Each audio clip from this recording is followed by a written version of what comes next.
You're on tour right now, right? Like you're about to be out in California? I am smack dab in the middle of it. But I feel like we've been touring. I mean, we've been touring solid for 3 years.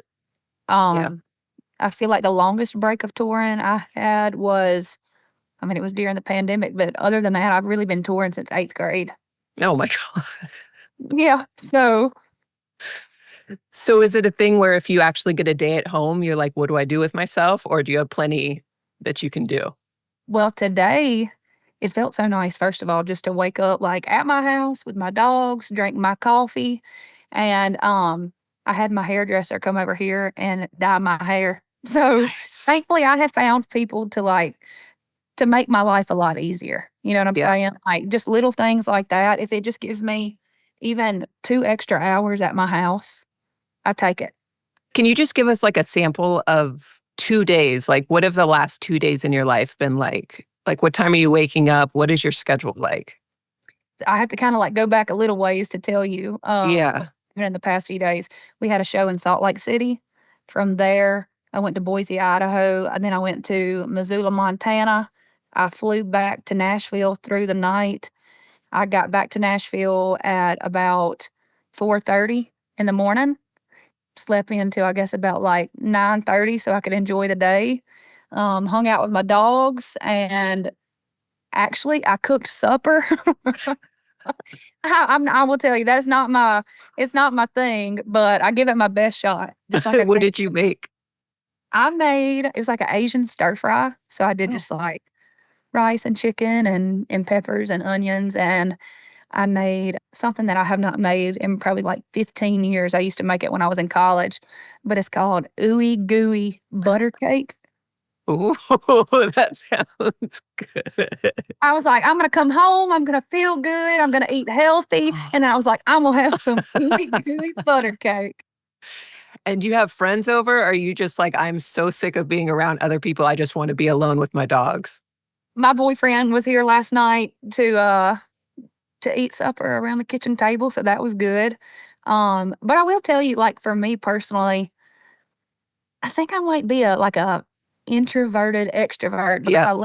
I love people. I love, like, being around people, and I think that I do get, like, a lot of my energy from other people, but I also know Hmm. that, like, when I need to really, like, refill my cup, I have to be by myself. I just Totally. need to, like, be sitting on my couch or sitting in my front yard with my feet in the grass, feeling the sun and wind on my face, and then I feel like I can go back out and do it again. But I'm realizing the deeper I get into this job, how important it truly is to make sure that you're not even filling your cup halfway. I mean, you gotta fill it to the brim so you can go out and just keep pouring out, pouring out, pouring out because I love my job, but I always wanna make sure that I'm the very best version of myself that I can possibly be, because I don't want folks to get the shit version, you know? Yes. I appreciate that about you. Like, especially when I was preparing for this interview, I sat down one day and I watched 6 hours straight of interviews with you. And I'm like, I'm this woman sorry. is such a hustler. And some of the interviews, and they're not like red carpet interviews, they're like sit down, deep, hour plus long interviews. And I'm like, this poor woman, like sometimes you're wearing the same outfit. I'm like, Yeah. she is, but you show up in every interview and you really get it. And I appreciate that from, from my point of view, Thank that you. you give it your all and you're there in spirit. Uh, I heard you say that you really soak up people's energy, like you're an empath. What have you learned to like put up some sort of wall to protect oh yourself?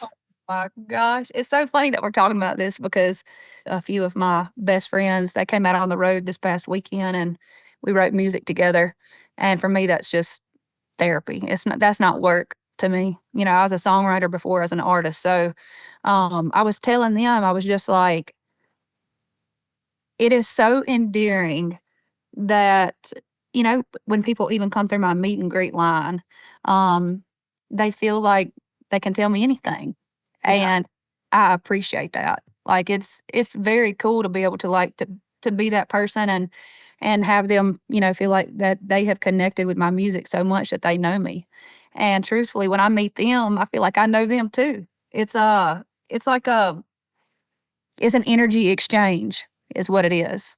Yep. And but it's strange because I mean, in a meet and greet, it'll be like very short increments of like one person will be getting engaged in front of me and having like the happiest moment of their life. And then the next person that comes through might be telling me a really tragic story Yeah. and telling me how their music stopped them from doing something or like, um, help them kind of pull themselves back up by the bootstraps. And but I will tell you after moments like that, because I can't help but feel it. I'm just that person. Yeah. Like you said, it's just I am a very empathetic person, and I think because of that, it's made me a better storyteller, Yes. like a better songwriter, and really just a better person. I feel like I'm able to kind of put myself into a lot of other people's shoes and write the kind of music that I'm supposed to connect with my audience. But when I get out of those meet and greets, there's been times where I have to literally physically, like, wash my hands, like, Mm. it off of me and be like, okay, you know what? Thank you, Lord, for giving me the opportunity to like take on some of these people's burdens, but I gotta lay it right here. I can't carry this into the show. I can't carry it into my day tomorrow. I gotta get up and I gotta do my job again. And like Yeah. I was saying, be the very best version of myself that I can be. Have you talked to other artists? Like, I know you and, Miranda Lambert are close friends, like, does she have that same experience? Do you think that's an experience that's just sort of, like, singular for you, or do your other artist friends have that same thing where people are just, like, pouring their heart out to you and telling you these, like, really emotional experiences? All of my friends in the business, I feel like go through the same thing to like some like extent. Um, if I'm remembering correctly, it might be Miranda that told me she does meet and greets after her show. But so if something does kind of Yep. like take her out of, get her mind out of the game or something like that, I think that was her. Um, Oh, so you do yours before the show? I do mine before the show. I do, and then I take a minute just to like go back on the bus, do a vocal warm up, get in the zone. And really, it's just about remembering that this ain't got nothing to do with me. It's a lot Yeah. bigger than that. And it's just like, all I got to do is get up here and tell these stories and recognize and realize that this is for like a bigger purpose for all. Mhm. Do you feel like you're like a vessel? Like, I've heard you say you feel like you have a calling, Yeah, but I do you do. feel like you're a vessel for a message? Like, how does that work in your mind? Like, where does it come from? Yeah, I really do feel like I am. I feel like it's so strange. The stories that I tell and like and even the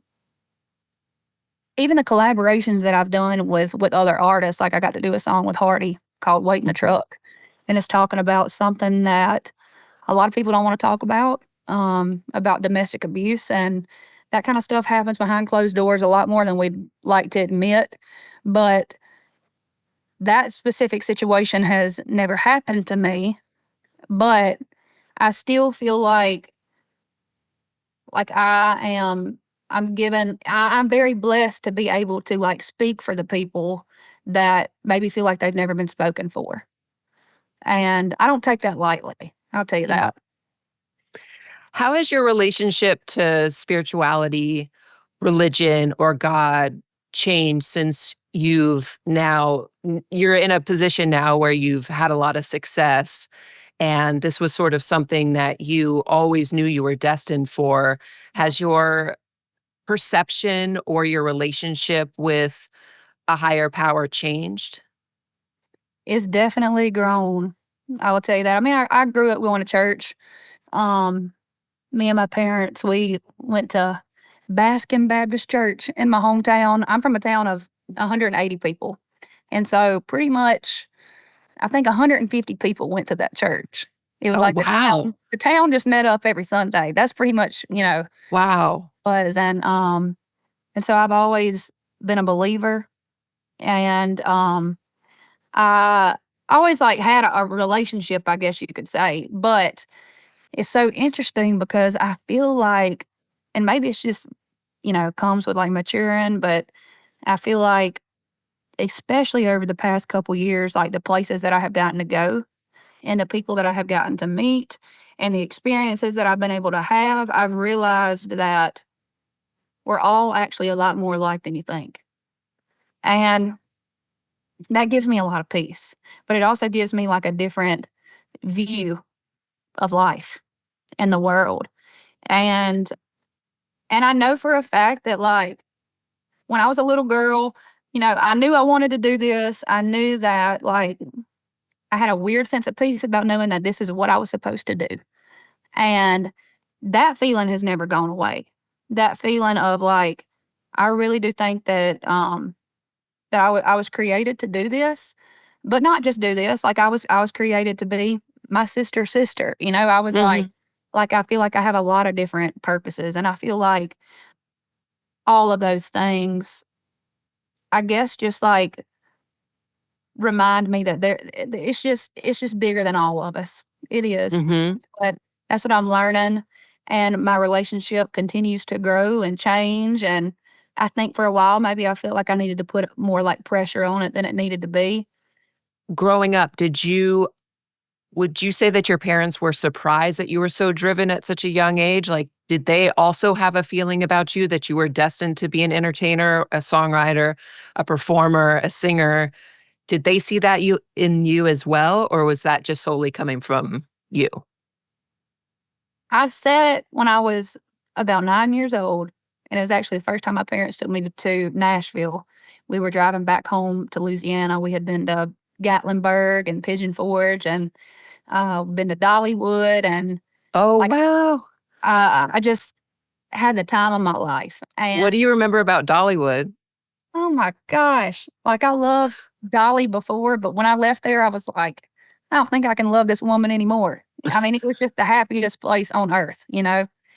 And it's really crazy how much that woman has taught me before I ever even knew her. But, like, Mhm. actually, like, knowing her now and getting to call her, um, a friend and a mentor, it's crazy how much wisdom that she just has, like, pouring out of her all the time. Mm. But I remember driving through Nashville, and I told my parents we were on I-40, and I remember exactly where I was when I told them. I said, "This is home." And I knew that I was, like, supposed to be in Nashville even at that age, and thankfully, my parents listened to me. They I don't know, I think, probably a lot of parents, they might hear their kids say, "I wanna be an astronaut," or "I want Right. president," or whatever, but my parents took me for real. They were like, "Okay, well, let's figure out what we can do to help her do that,"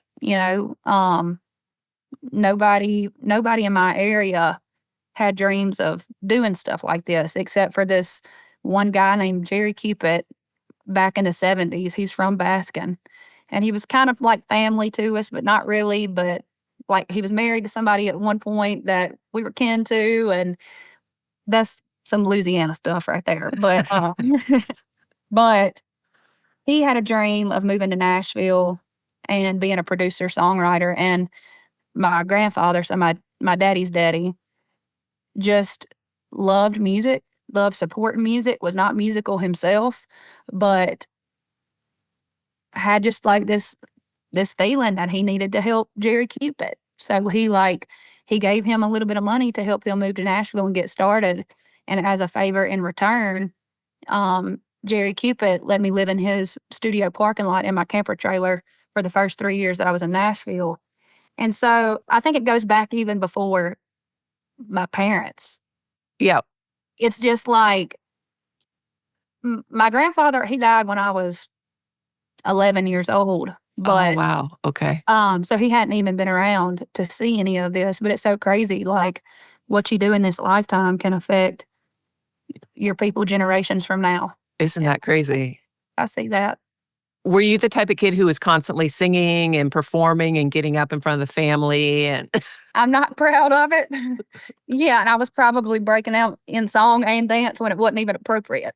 But yeah, my parents in the middle of Walmart, they'd be like, "Lainey, sing them that song that you wrote last week." And I was singing about tequila and cigarettes, and like it was it became a part of me. It was like they said, "Hey, monkey dance," and I do it because I wanted to, and they knew that Yeah. like I loved it. I loved it so much. And my parents, they even as a little girl, if they found out about a talent show that was happening or anything like that, of course they never like forced me to do anything. Yeah. I was knocking on the door saying, I want to do this and that, and my mama would sign me up, and my daddy would figure out how to get us there. Would And you so win? Like, were you good? I'd win every time. Yes. Every time. I'm talking about Honky Tonk Talent Search, Country Colgate Showdown, you name it. If I was in it, I was gonna win it. Wow. What were you singing? Were you singing original stuff or you were doing covers? Sometimes it was originals, but I remember trying to sing a lot of like Martina McBride songs and uh hit those high notes, and it was just kind of like a challenge for me. Uh-huh. And the truth is like I did not have any business singing a Martina McBride song. But and two, like I say that I won these competitions, I think it was just because it wasn't that I was the best singer. It wasn't that like that I was the most seasoned because I was doing these competitions with people who were twice my age and everything like that. But I think they probably saw how bad I wanted it. Saw the drive early on. They did.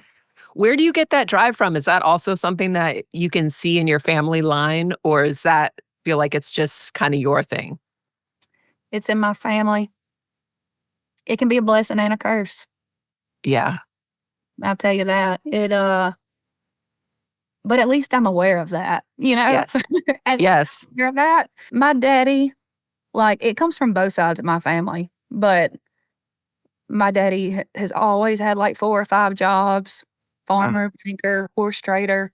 He had a dirt hauling business, like buying equipment, selling it, like anything that he could possibly do just to give us something that his family couldn't give him, you know? mhm. And he would always just remind us, like, it's so funny because it kinda goes back to, like, playing a show, like, this has nothing to do with me, it has something to do with them, and everything to do with them, he would remind us of that. He's like, "This ain't got nothing to do with me. This has got to do with, like, your kids and their kids and their kids." Mhm. And he just plant those seeds, and my mama is a go-getter. She gives 190% with everything she does, like, it don't matter what it was, like, she even if we were having a rummage sale, like, Mhm. she would just go all out and, like and just give it her best shot, so I got a double whammy of that. How many generations back does your family, how many generations lived in Louisiana? I believe it was, 5. Baskin, I think, was 5 generations, Wow. like, farming. Yeah, so So they know the Wilsons. The Wilsons like a big name in Baskin. yeah, I mean, there's not many names in Baskin, but they definitely know the Wilsons. They definitely know the Wilsons, and we're proud of we're proud of where we come from for sure. And Duck Dynasty was filmed, like, the town over, right? Yeah, so Duck Dynasty was filmed in pretty much the town I went to college in. Mon Okay. so West Monroe, and my sister lives in that area right now, so it's, not many people leave. Not many people leave Baskin. Like, if you're from Baskin, you'll stay in Baskin. It's kind of random that, like, even my sister went 30 Yeah. miles down the road. Why do you think so many people stay? I'm thinking I think it's family. I think people really are a creature of habits. Yeah. Um, my daddy for sure. My mama, I think she kinda has more of that, like, gypsy spirit, Mhm. like, um she seems like I mean, she loves people, and she loves, like, going and experiencing things, but I'm telling you, my daddy could get up every single day and go to the same convenience store and eat the same biscuit and do the same thing and be happy as could be. Yep. That's so nice. I I know, like that. I'm It's like, just like "Must he's be nice. content. He's Must not be searching nice." for anything. Yeah, I didn't get that. I didn't get that from Yeah. him. Now that you've been out in the world and you've done so much exploring and you've been international, does it make you wanna go back home and pull people out and be like, "You need to see more of the world"? Yeah, it does, and first of all, I think you are killing this because you were asking questions that a lot of people don't ask me, and, it kinda Thank feels you. like therapy right now. I feel like I Oh, should do you after this or something. But, but it's funny because I was even FaceTiming my little cousin, and she's in college right now back home in Louisiana, and I was just reminding her, I was like, "Just so you know, like, there's so many different types of people everywhere, like, there's a yeah. lot of fish in the sea, um, like, I want you to realize how special you are and how much love you got to give, and, like, um, don't feel like this is your only option." Mhm. Because I think maybe some people do feel like that. Well, Thanks. it's scary. I mean, what you did leaving home, going to Nashville by yourself, that's not something that people normally do. Yeah, That's really scary, and you were with Mr. Cupid? very Cupid. Yeah, so you had him, but still, I mean, that's a really, really big deal, especially if you come from a small town where everybody's just staying put. Yeah, I don't think like, my mama, I don't think she had, like, even driven on the interstate until she was married with kids, and, um, we're 20 minutes from an interstate. They kinda just they stay in those 2 Wow. and, um, and a lot of, like, the other parents would be like, "Aren't y'all scared to let Lainey go do that?" And, like, "Aren't y'all Yeah, scared to, like, let her drive 8 hours and live in a camper trailer when the weather's bad?" And of course, like, they would call me and they would get concerned at times, but, like, they knew that I was gonna do this no matter what, and they knew that about me. So, yeah. I think that's another thing. They were just like, "Okay, let us know." I mean, they helped me buy my camper.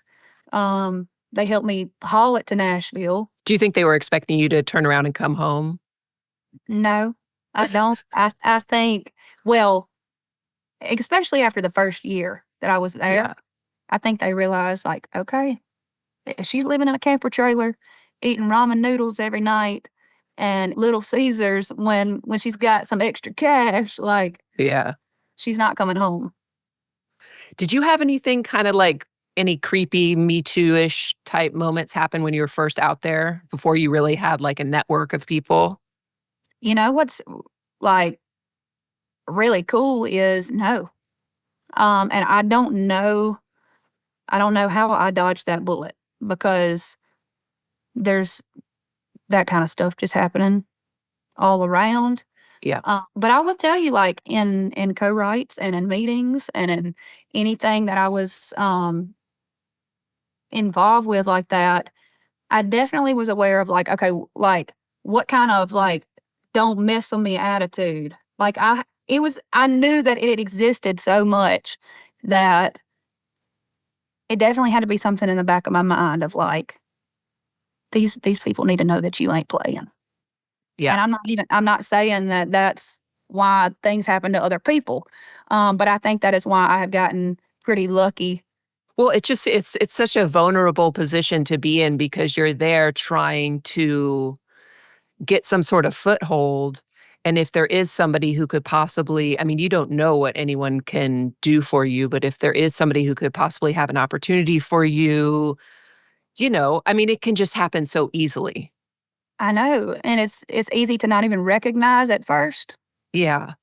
and then it's just like, "What just happened?" Right. Because you want Right. it so bad, and then it's just, you think somebody genuinely wants to help you. Yes. Well, that's good. I'm glad to hear that. I was wondering that. Yeah. Just picturing you alone in that trailer. So when you got to Nashville, what was your plan? Like, what were you trying to do? Did you have like steps that you wanted to follow? Like, how did you even know what to do or where to go? I knew that I knew that I needed to get better at my songwriting, and I knew that, and I was like, really the only way for me to do that is, like, start getting tips from other people, and Mhm. I've always said, like, I wanna be the worst writer in the room, Mhm. And I would, for several years, I would walk from my camper trailer into the studio, into Jerry Cupid's studio, and we'd write music. And so we wrote 300 plus songs together.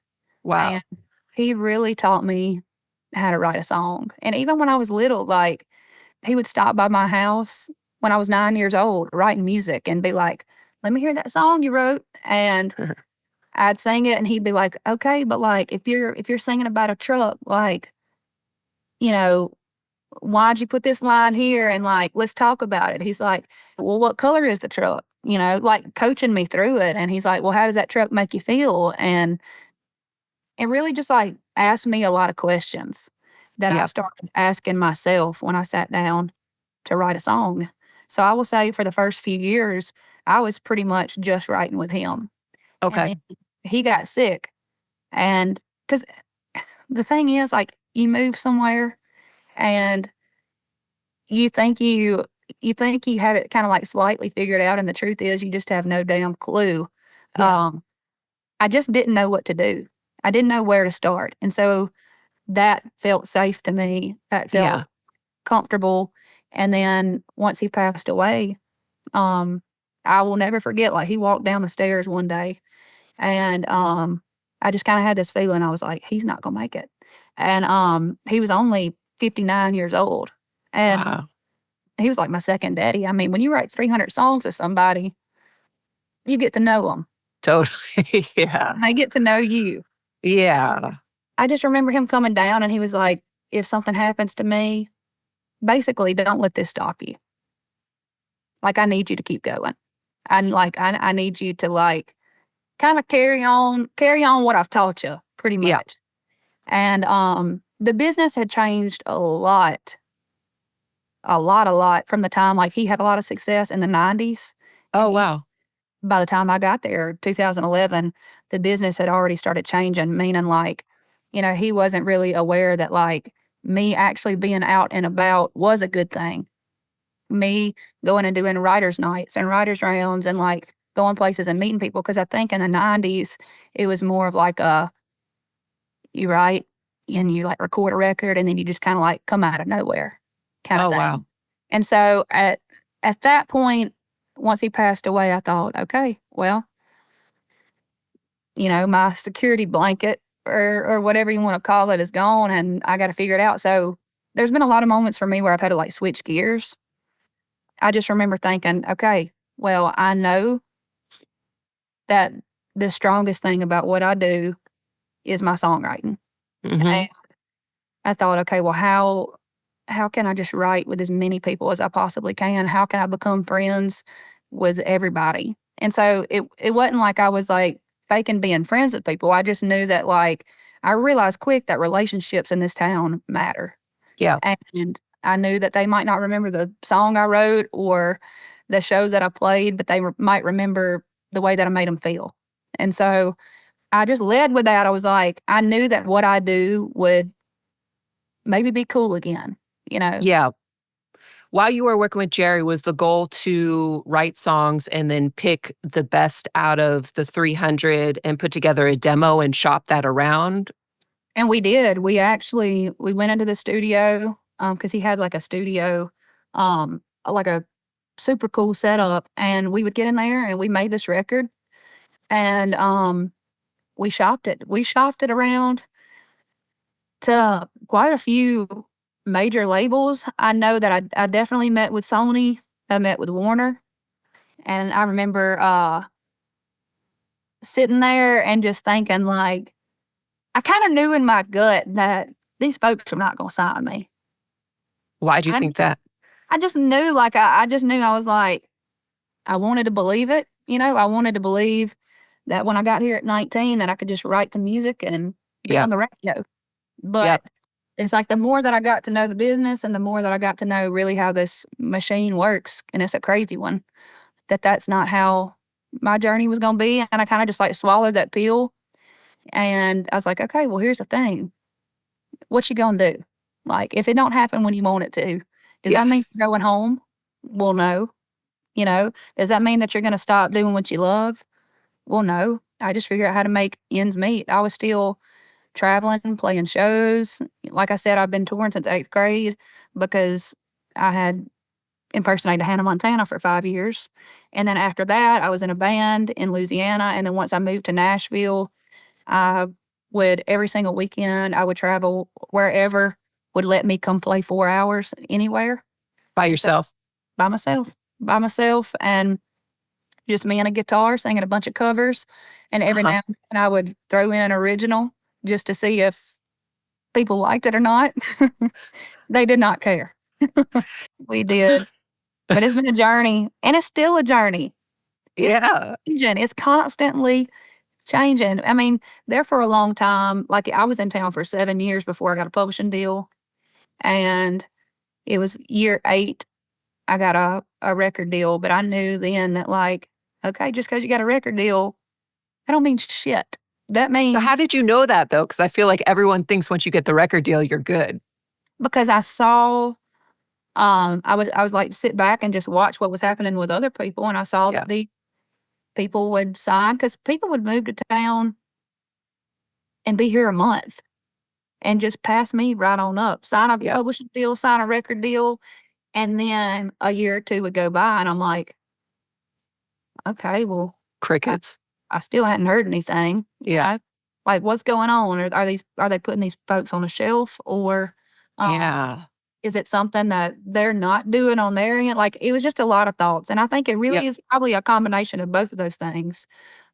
But I just knew I was like, okay, these years that I've put under my belt, and they definitely started before I even moved to Nashville. That was me just kind of like preparing. The grit.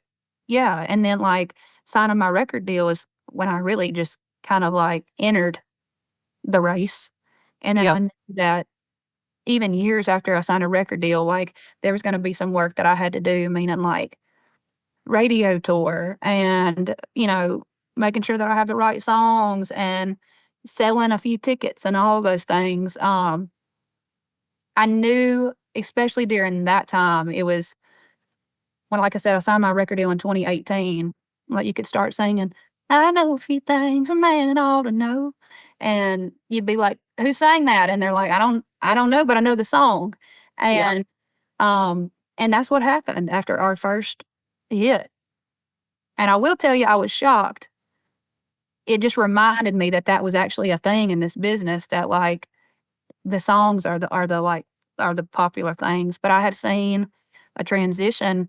I think after, like, the pandemic, I started seeing people really start, like, connecting to the artist and Oh, wanting to know more about the artist and their story, and, like, being invested in the artistry rather than just a song. who are some artists that you think that first started to happen with? I definitely think it was, like, Luke Combs. Uh-huh. I think that's where the shift started happening.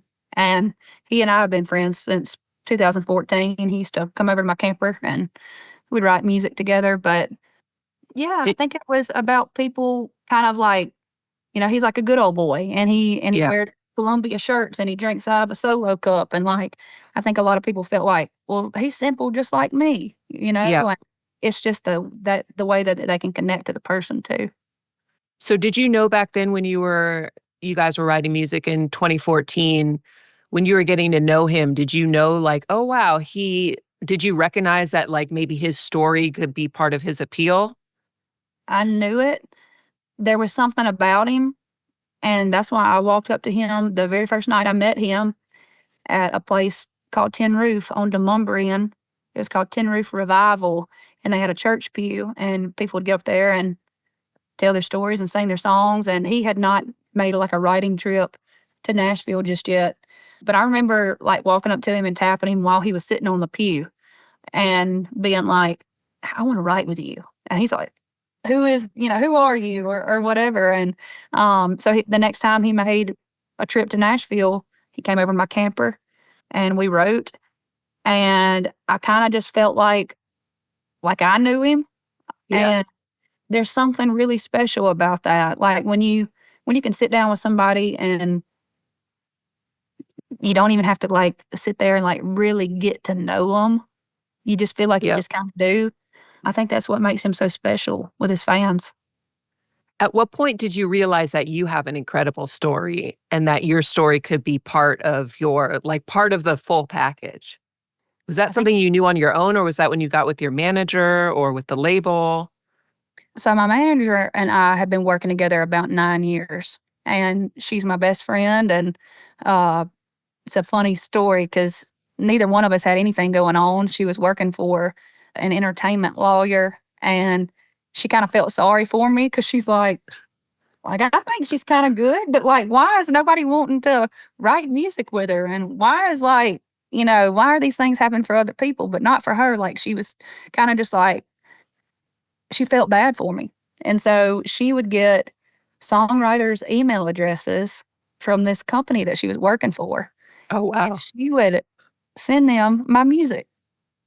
And a lot of the times nobody would even respond. I mean, she's like, "Hey, would you like to write with this girl?" Blah, blah, blah, blah, blah. But if anything, it just started kind of like my name started circulating around Yeah. town a little bit more. And then I think eventually people were like, why do I keep hearing this name? And it was because of those friendships that I had made. And I had never really asked anybody for anything.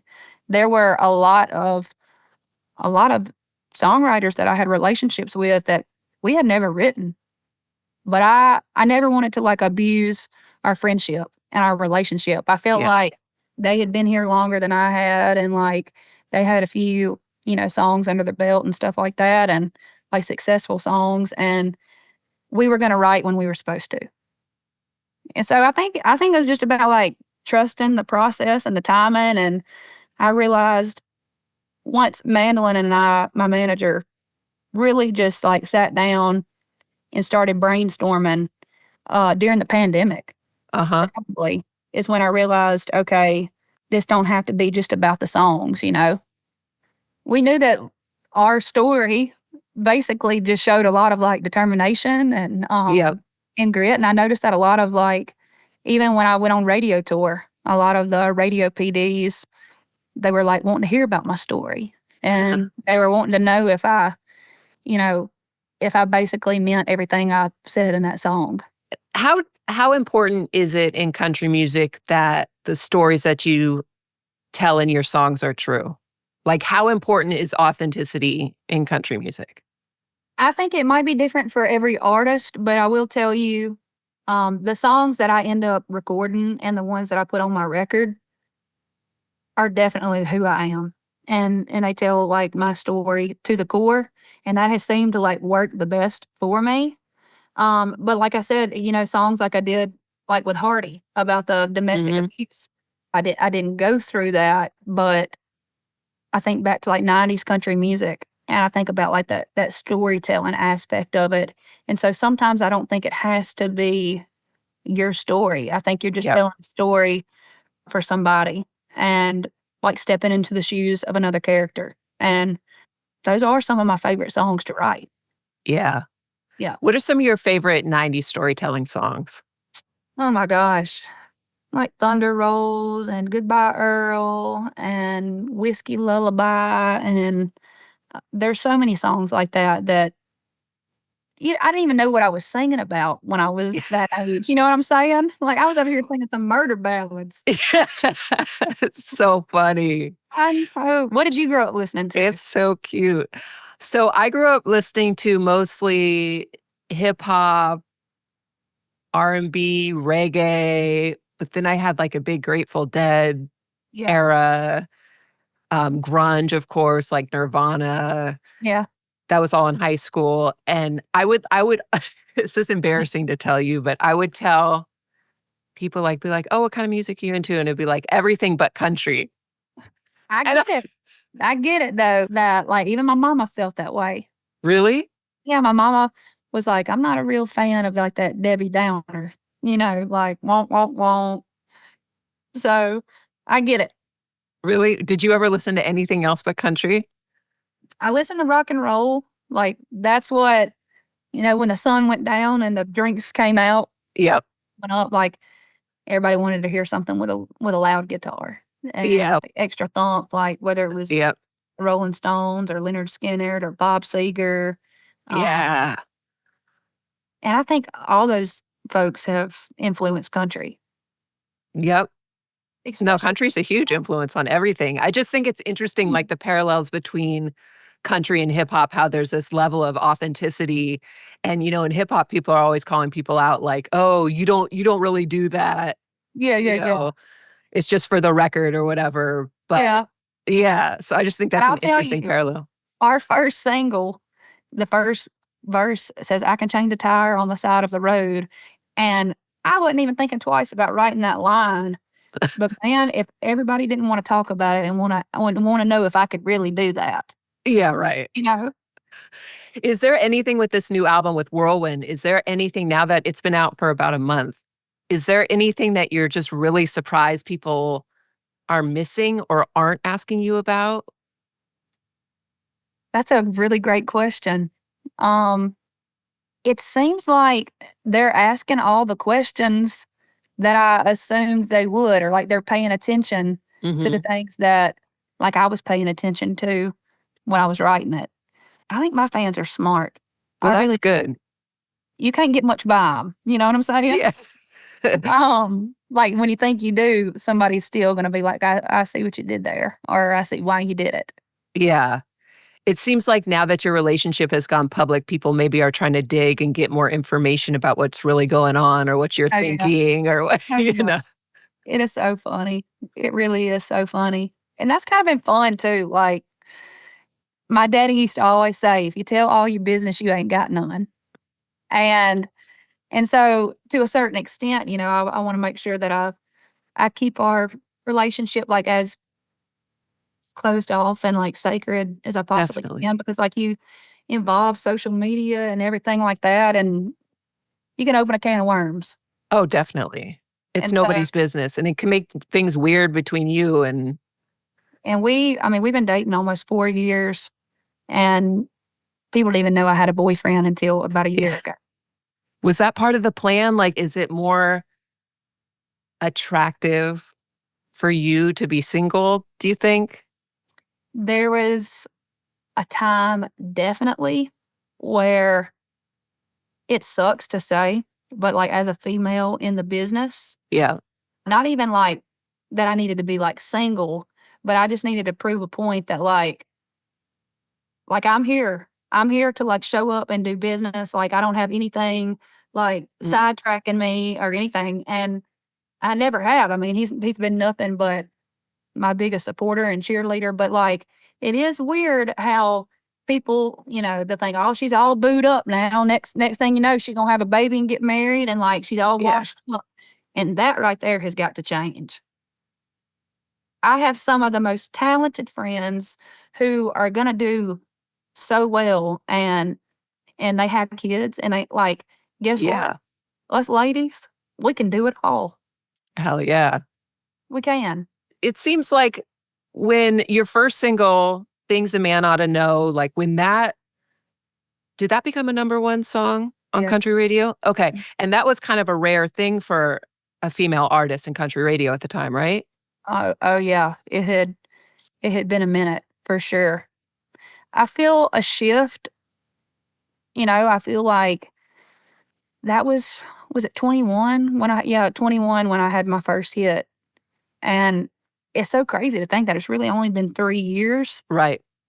Yeah, I was just gonna say it's, like, not that long ago. not that long ago, and we've had a lot of, like, radio hits since then, and I'm starting to Yeah. see more females pop up, and it's good for me to see, like, I have so many of the women who, like, came before me to thank, and, like, I know the only reason I'm where I'm at and the only reason that I'm on the radio and winning awards and all these other things is because of the work that they put in, Well, it's and not the only reason. it's not the only reason. Don't give them that much credit. It's It's not the because of only you. reason.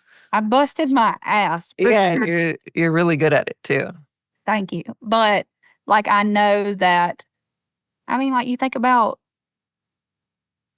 Dolly Parton, and you think about, like, every trail that she's had to go down and just, like, Yeah. blaze over and over again, and then, like, here comes Reba, and then she has to continue, like, blazing trails, and then the ladies in the 90s, and then like Miranda Lambert and Carrie Underwood and like those girls. There's not been a lot of girls in the mix. Yeah.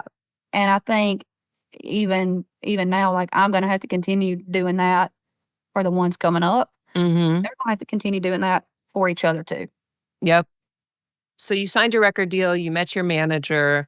Before the first single came out, when did your whole package kinda solidify and all come together with, like, the bell bottoms, the look, your story, the songs? Like, when did everything kind of fit together? Was there a moment where you're like, "All right, we have it. It's complete, and it's ready to Yeah. push out there?" So I started wearing bell bottoms 2015. So about 9 years now. Um, and even my old skinny jeans, my granny sewed fabric into the side and made them into bell Yes.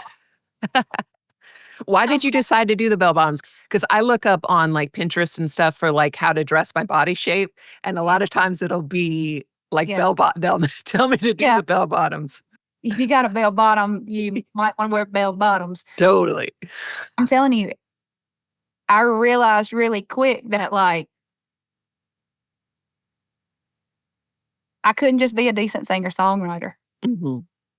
Like if I wanted to really cut through in this business and have people remember me, and even if it kind of made them like raise their eyebrows a little bit and be like, "What in the world is she wearing?" Mhm. So I remember thinking back to like, okay, what can I do that makes me like stand out, but that is also like real to me? And Mhm. I thought back to this pair of bell bottoms I got when same year I wrote my first song. The same year I went to Nashville for the first time, 9 years old. And I remember how those bell bottoms made me feel. And I felt like I'd dance around the house in those things and sing. And my sister had this spotlight, and we turn all the lights out in the house, and she'd follow me every step of the way, like, Uh-huh. pretend I was doing a show. And that's what it was. I just came down to like that memory and that feeling, and I thought, okay, I'm gonna try this. And I just tried it and tried it and tried it. I've always loved like Stevie Nicks fashion and, Mhm. bell bottom era Dolly and Janis Yeah. Joplin and the outfits that just kind of told a story. And Yep. and that's all I've ever really wanted to do is tell a story. So I did that straight for 9 years now. But it all just kinda started making sense, I think, once I got into the studio and I did my first record with Jay Yeah. Joyce. And I feel like he somehow he got to know me, and he got to Mhm. know my personality, my style, and everything.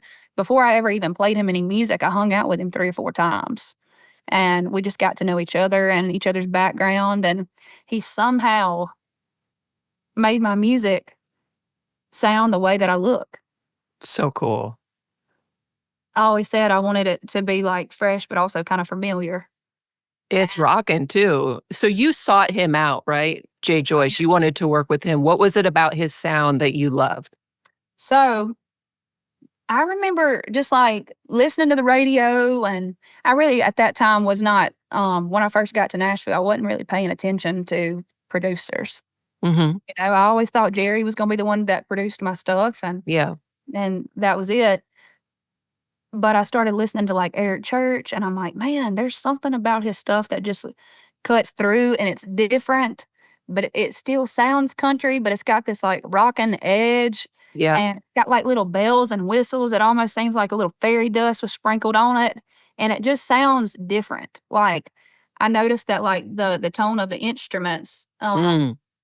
it just was, like, interesting and a little left-footed, and that's what I love about Jay is that, like, he's not trying to be perfect. He'll walk up to a guitar while we're playing it and untune it a little bit, and I think that's what makes us, work so well together because I'm not trying to be perfect either, and, um, we're not scared to, like, color outside of the lines a little bit. Now, if it goes too far, we can reel it back in, but Yeah. I'd rather color outside of the lines and then have to, reel it back in instead Yep. of just not never going there. So I noticed like Eric Church's music I loved, and then Brothers Osborne, and then Ashley McBryde, and then there was a record that Miranda did that I thought, man, this record just there's some magic in it. Like I just felt it. And then I was like, all of these songs and all of these artists that I'm kind of like obsessed with work with this one dude.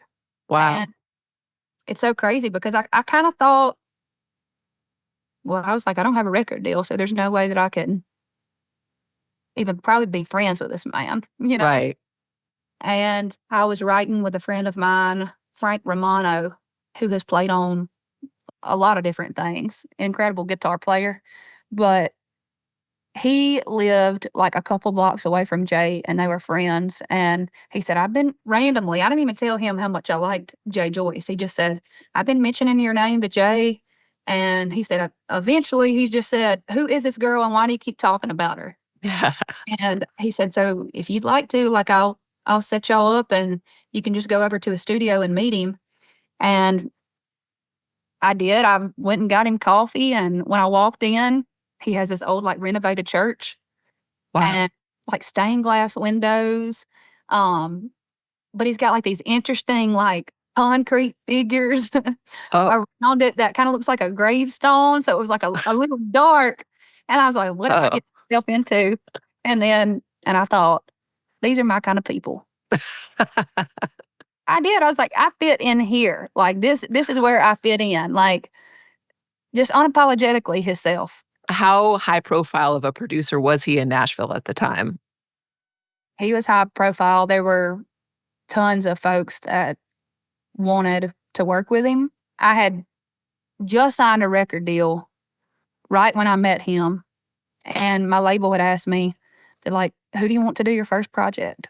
And I said, well, Jay Joyce. And they're like, really?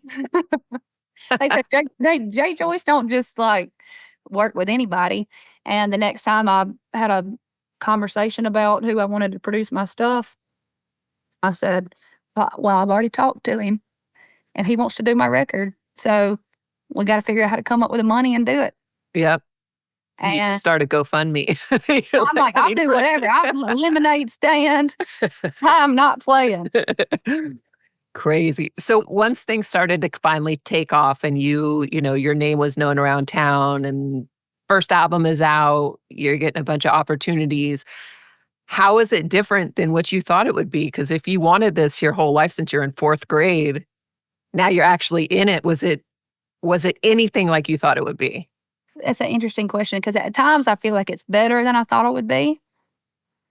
Like, I feel like my life has changed a lot.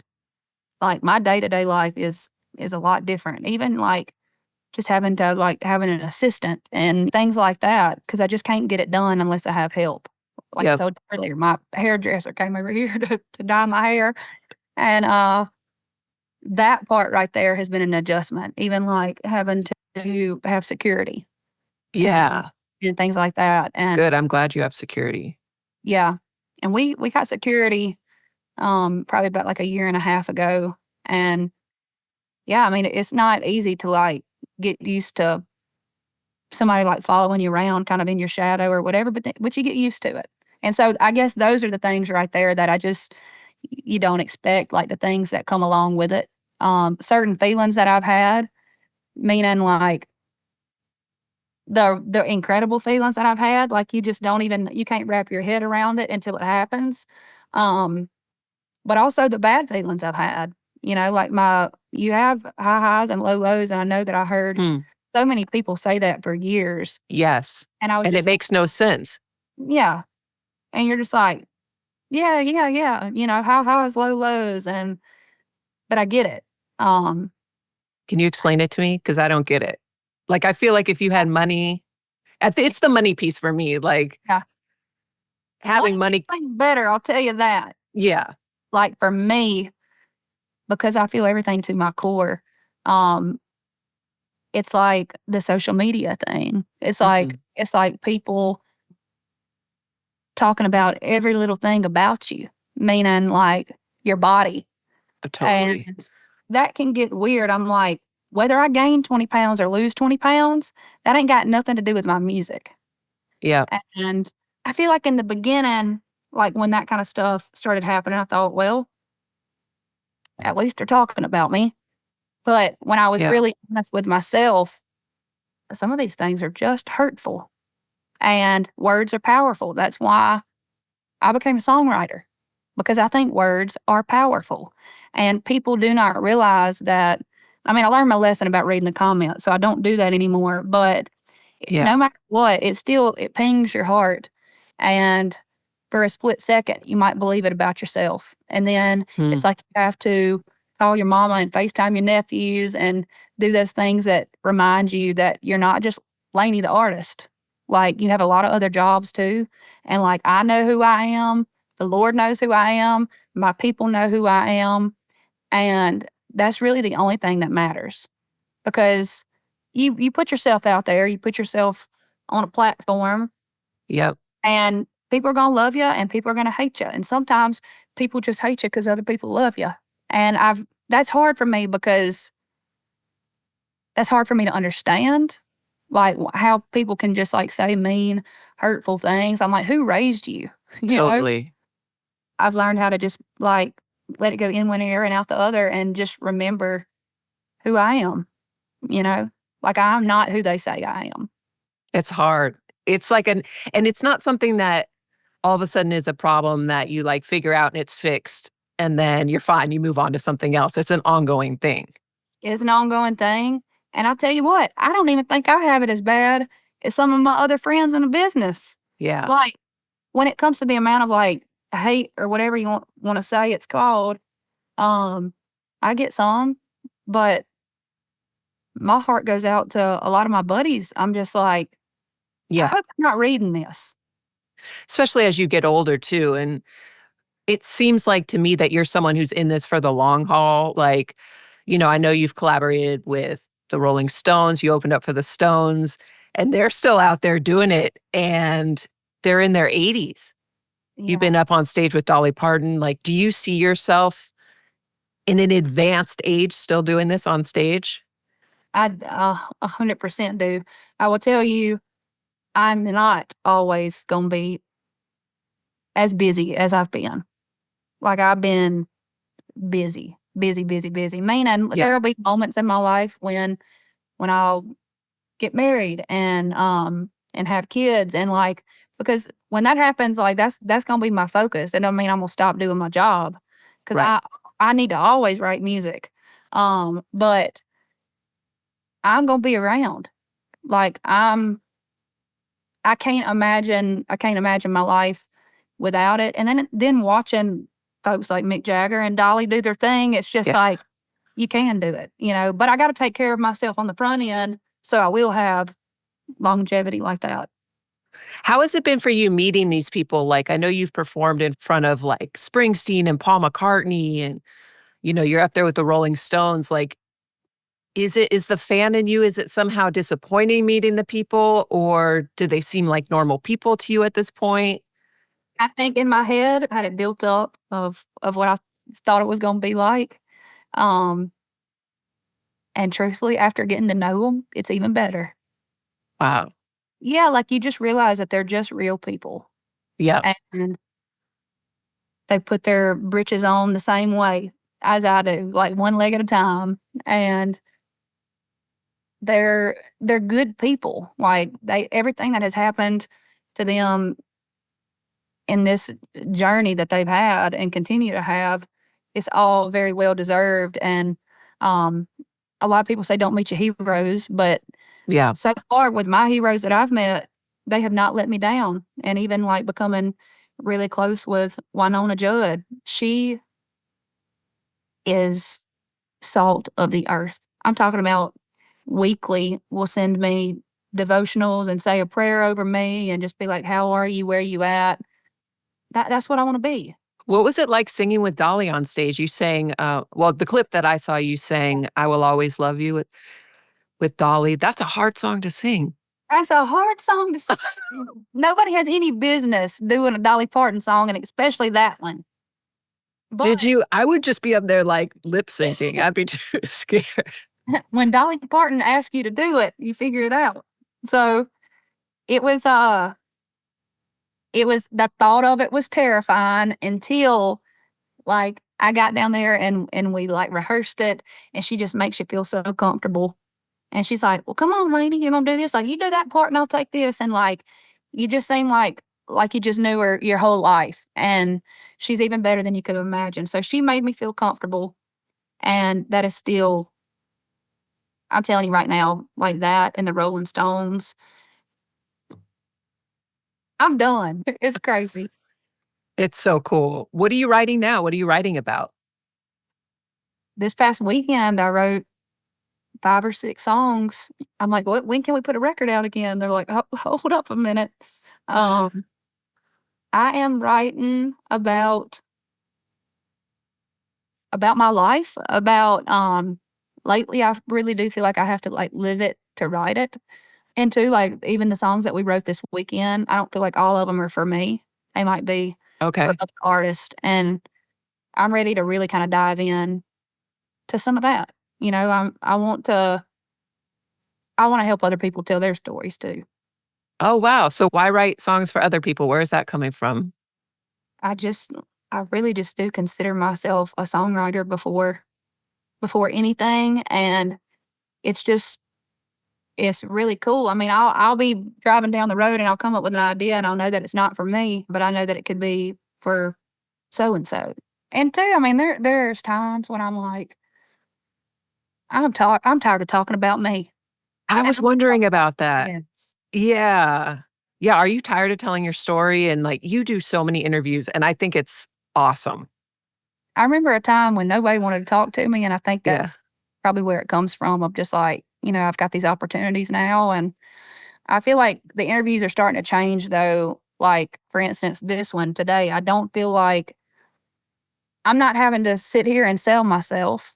Yeah. I'm not having to sit here and tell you, like, "I'm Lainey Wilson from Baskin, Louisiana. My daddy farms corn, wheat, soybeans, and oats." It's like Yeah. we're able to kinda, like, go there a little bit more, Hmm. which I enjoy. Good. I've At enjoyed it times, so much. it has definitely felt robotic, Yes. when they're asking you the same questions. There's only so many different ways you can say it. But you're a hustler, and I love it. I love that you're getting recognized for it too. Thank you for that. Um, what are your favorite Lainey Wilson songs? What are songs that you're like, oh, once the song was completed, not just the writing, but once the actual all the instrumentation is in place, once it's recorded, which ones are you like, we killed it? I think our current single at radio is 4 by 4 by You, and that one feels right. I guess that's the word. It just feels like we wrote that song in 30 minutes. I don't normally write songs in 30 minutes. I'll write for 6 hours and then maybe come back to it the next day because I just wanna, like, go through it with a fine-tooth comb, but this was not one that I felt like I needed to do that. I feel like it just was what it was. And when we got into the studio, I mean, like I said, Jay Joyce just, like, does his thing and somehow, like, still makes it country, but, like, he just makes it broad. It's an arena song. Like, And that's that a big song. when we went in to cut this record, I said before we went in, I told my band because they played on it, I said, "I wanna feel that thump, like, these are the songs that I wrote for arenas and stadiums. Yeah. Think about that when you pick up your guitar and when you're playing your drums, like, think about that. I want to feel that, you know, feel that thing." Do you intentionally write parts that the crowd can participate with? Yes, I do. Because you have a lot of that, which is super cool. Yeah, it's fun. It's going back to what I said about, like, the energy exchange. It's like when you can ask them to do something and, like, get involved. I think that probably goes back to, like, my Hannah Montana days. Mm. When I Did you first do that with in your shows? Oh, yeah, like, I mean, I'd call kids up on stage, and I'd have them, like, chant things back and forth and then hand them the microphone, and then, like, the more you get people involved, I think Totally.